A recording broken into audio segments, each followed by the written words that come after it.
Parents म्हणून आपण मुलांचे मार्क्स, हाईट आणि वेट यावर खूप लक्ष देतो. पण एक अत्यंत क्रिटिकल गोष्ट आपण दुर्लक्षित करतो. ती म्हणजे मुलं किती वेळ ॲक्टिव्हली राहू शकतात आणि त्यांचं शरीर किती वेळ एफर्ट सस्टेन करू शकतं. तुम्ही कधी नीट ऑब्झर्व्ह केलं आहे का?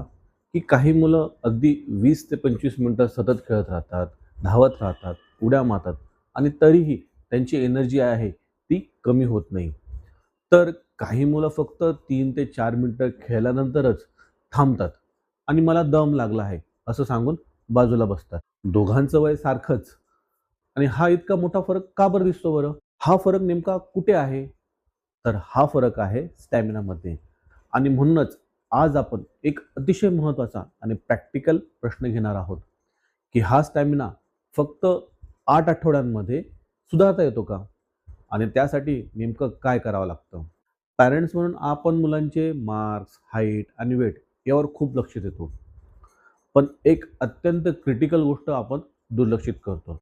ती म्हणजे मुलं किती वेळ ॲक्टिव्हली राहू शकतात आणि त्यांचं शरीर किती वेळ एफर्ट सस्टेन करू शकतं. कारण आजकाल बहुतेक मुलं वरून ॲक्टिव्ह दिसतात, पण त्यांच्या शरीराची खरी सहनशक्ती खूप लो असते. हीच समस्या वेळेवर ओळखली नाही, तर पुढे ती मोठ्या प्रॉब्लेममध्ये बदलू शकते. म्हणूनच हा व्हिडिओ फक्त माहिती देण्यासाठी नाही, तर तुमच्यासाठी एक क्लिअर असेसमेंट आणि ॲक्शन प्लॅन देण्यासाठी आहे.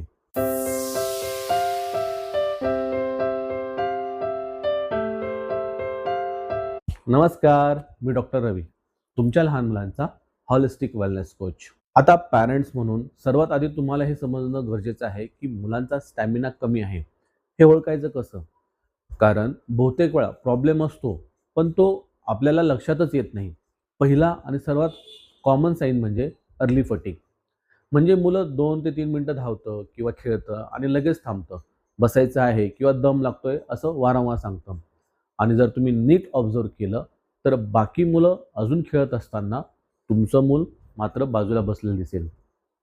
हा एक क्लिअर सिग्नल आहे, की बॉडी सस्टेन ॲक्टिव्हिटी हँडल करू शकत नाही. आता दुसरं महत्त्वाचं साईन ते म्हणजे ब्रीथिंग पॅटर्न. खेळताना मुलं नाकाऐवजी तोंडाने श्वास घ्यावं लागतं. हलक्याशा ॲक्टिव्हिटीमध्येही जोरात धाप लागते आणि लक्षात घ्या, ते बोलताना पूर्ण वाक्यही सहज बोलू शकत नाही.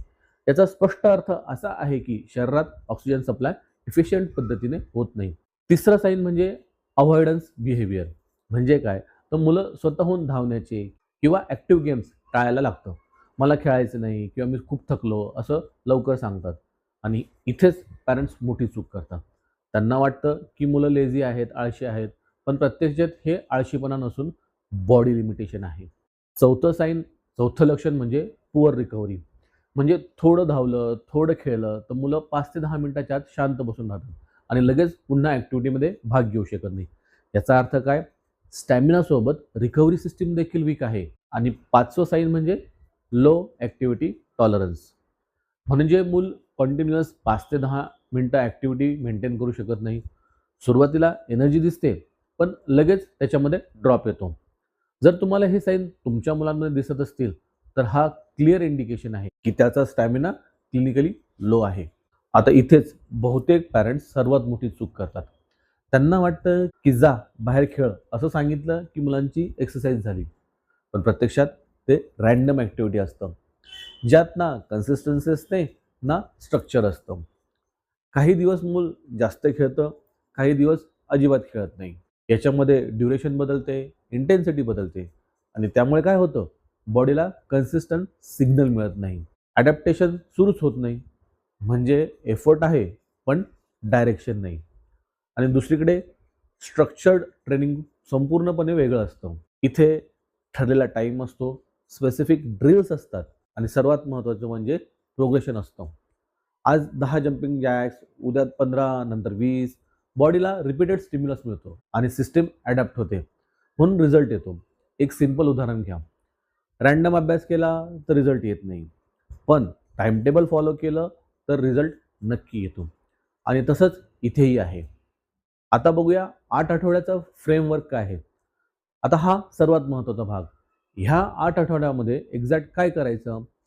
पहिल्या 2 आठवड्यामध्ये फोकस असतो तो ॲक्टिव्हेशनवर.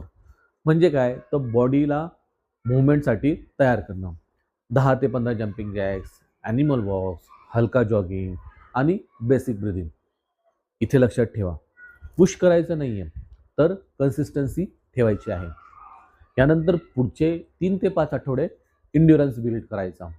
यामध्ये 20 ते 40 जंपिंग जॅक्स, तसंच 5 ते 10 मिनटं continuous play, skipping, short runs. इथे एकच रूल आहे, स्टॉप करायचं नाही, थांबायचं नाही. कंटिन्युअस मुवमेंट अत्यंत महत्त्वाचा आहे. 5 मिनिटं न थांबता हा टार्गेट ठेवा. शेवटच्या 6 ते आठवड्यामध्ये आपण काय करतो, तो स्टॅमिना एक्सपान्शन. याच्यामध्ये interval training, 30 second run, 30 second rest, 10 ते 15 मिनिटं सस्टेन्ड ॲक्टिव्हिटी, मिक्स्ड ड्रिल्स. इथे बॉडी शिकते फटीग सहन करायला आणि रिकव्हरी इम्प्रूव्ह करायला. पण लक्षात ठेवा, सडन ओव्हरलोड देऊ नका. ग्रॅज्युअल इन्क्रीज करा. रोज 20 मिनिटं ॲक्टिव्हिटी, कन्सिस्टन्सी ब्रेक करायची नाही आणि स्क्रीन टाईम कंट्रोल. हे 3 रूल्स फॉलो केलं तर रिझल्ट नक्की दिसेल. पालक मित्रांनो, जर इथपर्यंत हा व्हिडिओ पाहिला असेल तर तुम्हाला आता क्लिअर समजलं असेल की स्टॅमिना हा आपोआप वाढत नाही, तो सायंटिफिक पद्धतीने बिल्ड करावा लागतो. आणि म्हणूनच मी आधीच एका व्हिडिओमध्ये मुलांचा स्टॅमिना चेक करण्यासाठी एक सिंपल टेस्ट सांगितली आहे. तो व्हिडिओ तुम्ही नक्की पहा. तो तुमचा स्टार्टिंग पॉईंट आहे. पण प्रॉब्लेम काय आहे, नॉलेज असतं पण इम्प्लिमेंटेशन होत नाही. आणि म्हणूनच मी एक स्ट्रक्चर्ड प्रोग्राम डिझाईन करत आहे. हे जे आहे हे स्पेसिफिकली 6 ते 9 वर्षांच्या मुलांसाठी, जिथे step by step stamina, strength आणि पोश्चर बिल्ड केलं जाईल. जर तुम्हाला तुमच्या मुलांमध्ये रिअल चेंज पाहायचा असेल तर आत्ताच कमेंटमध्ये स्टॅमिना लिहा आणि लगेच तो स्टॅमिना टेस्टचा व्हिडिओ पहा. कारण ॲक्शन घेतलं तर पुढच्या 8 आठवड्यामध्ये डिफरन्स दिसेल, नाही घेतला तर हेच पॅटर्न पुढची अनेक वर्ष चालू राहील. तर पालक मित्रांनो, अजूनही तुम्ही ह्या चॅनलला नवीन असाल तर सबस्क्राईब करायला विसरू नका.